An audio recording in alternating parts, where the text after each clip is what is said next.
Kuki Su Group KRA की Army Chief Ronnie Hangsing say Yankaimuk Surumaki Sakul Bazada Libe Yum the Shidun Lemley, Mark drug overdose the Gishibu Ogani had Tazanari Hedi, Mark it Loinabi, Southern Hills Autonomous District Council na Rantoba, Skulama Oza Oyamadi Maki Masa Humle Hori Pauma, House to Puma Paum, the update in Tamzadi, Mapung Pau Mam Puna update Makata Bangaminasi.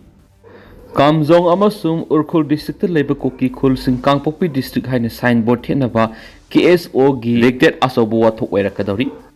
Kuki amasung Tangkhulani ki marakta haujuk yamna kana ukhatnaringi sera sida working committee on Kuki Civil Society Organization ki maikaidigi Urkhul amasung Kamzong district ki jaga da leiriba Kuki Khul sing gi tax Kangpopi da thinana ba khangan ki badugi matung tarapada amuk KSO Urkhul gi maikaidigi district sing asida leiriba Kuki Khul sing July ama phawgi manung na Kangpopi district ki manung sa lehaina hoardings signal Tenana Bakangalaki Wapam Araibam Oiridori, Mashina Maram Oiraga Kokiamus, Nagani, Himarak, Unkatna Rivasi, Hena Pakpok South Torapaki Yaba Pibam the lady. KSO Urkul district Kimake digging around Toki notice Magimatungina, Walking Committee on Cookies is Ogimake Digipirapa, Directive Matungina. KSO Urkula Masum Kamzong District Jurisdiction Manung de Leva, Beles Youth Club Amasum, KSO Unit Singa, Makwe Makogi Kulgi, Sangpam Amasum, Topam Singa Kul Singadu, Kangpokui District Manung Salehaina Hoarding, Second State Katabane, High with Tabak Singa Sizun Ama Pauki Manung the Susui Sweden and Lusin Gadavane, Kul Singamasum, Unit Singa, High Diving as Tabak when a Pangtok Labra have to Haking and Zun Manga, KSO or Kulna, physical Natragana, virtual inspection Pangtokani, Maramaduna, Beles Youth Club Singam Sum KSO unit Singa High River Directive Yamna Series or Lauduna, P Riba Matamasigi Manunda, Tabak to Ontokadavani, Karigum Hariba Matamasigi Manunda, Directive Tabak to Ontoklam Davatarabadi, KSO or Kulna, Walking Committee Cookies CSO Singa Tanaraga, Matik Sab Organization. Penalty action lokhatkani hari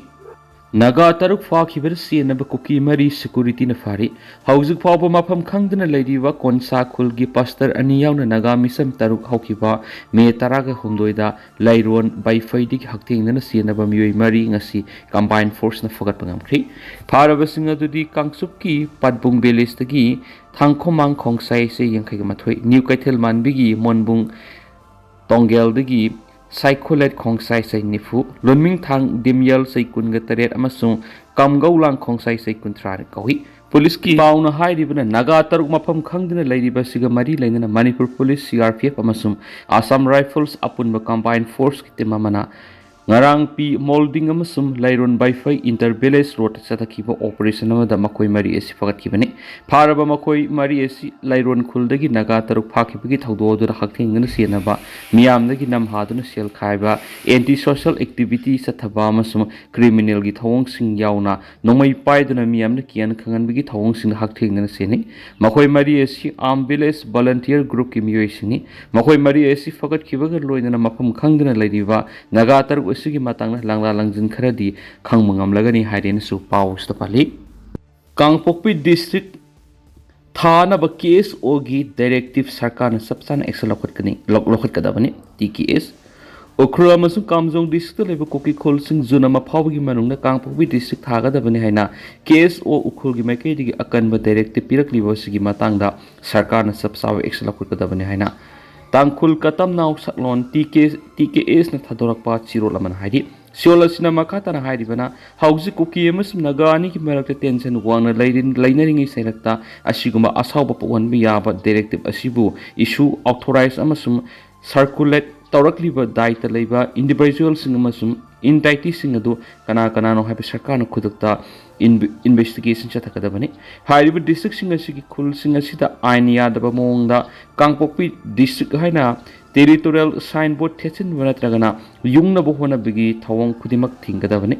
extra constitutional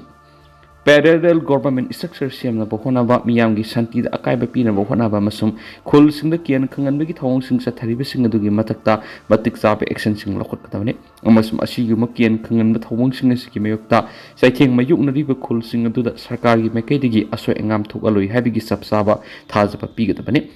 Beles authority sing youth body sing amasum citizen sing na asigumba ain yadaba mona pirakliba instructions si reject tawdabani KSO gi maikai digi su asiguma maram sadana ngamkai lansina territory claim tawnaba honabagi thapasi to unaba akanba warning tawki KSO urkul district satharagli thawng asi akanba mongna condemn tawi KSO gi directive asi isam samba daita yaudaba organization communication amani haina lawdi thawng asi Manipur government ki constitutional authority sing atamnana singnaba administrative governance challenge tawba masum atamnana territorial confusion to one another honaba thawamane student body civil organization natragan extra constitutional entity sing district jurisdiction lepa territorial classification imposed tawba ma mari makong samnadaba directive sing issue tawba haibes yamna maram zada mane administrative boundary district jurisdiction governance authority amasum territorial administration ki power asi constitution ki makar government na lepkadabane self appointed organization singna kian khangalaga mati nakal nami giweba declaration na lepkadaba nati state asi ki hausu ori batang ta phiba mamsum community sing di marak thajana da leiding marasida asigumba asaw puan bi thong sing asi yamna daik ti yaudaba madi khudong thiningai ni traditional jurisdiction ancestral land amasum administrative identity sing asi mari makong sanadaba samjin sajinba amasum pressure giweba thong singna lepkadaba nati hari Lushilakani Himalaya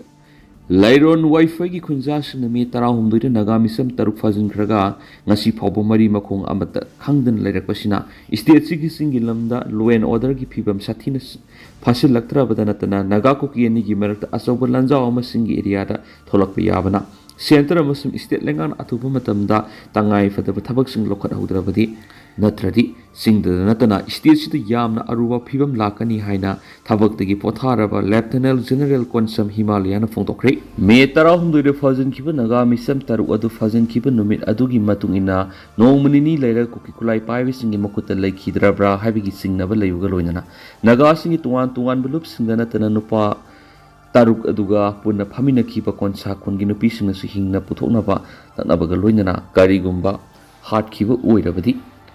oirabas masasing phangananaba demand hena kansilaklibani koki civil society CSO gi maru oiba misa amaga pauksi amaga telephone wari sanabada makoi taruk fazin kibagi knowledge makoi da leti amasum aikoi gi knowledge ta leiba makoi taraga mari adudi thadokre hauji amuk makoi taruk thadoraktri haina claim tawrakliba sidi